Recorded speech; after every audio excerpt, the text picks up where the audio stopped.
अस्सलाम वालेकुम, Neza advice channel में वेलकम। आज का बहुत ही प्यारा नेम है हसनैन। और हसनैन जो है ये हमारे प्यारे आका हज़रत मोहम्मद सल्लल्लाहु अलैहि वसल्लम के प्यारे नवासे हुसैन रज़ी अल्लाह ताला अन्हो और हज़रत इमाम हसन रज़ी अल्लाह ताला अन्हो के नामों के लिए मखसूस है और इन दोनों नामों की जमा है। अब जानते हैं हसनैन नेम के मायने।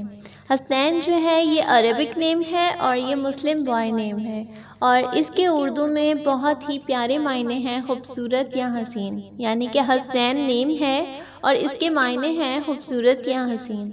सो मिलते हैं नेक्स्ट वीडियो में। अपने किसी भी नेम के मीनिंग जानने के लिए कमेंट्स कर दें और सपोर्ट करने का शुक्रिया। Thanks for watching. अल्लाह हाफ़िज़।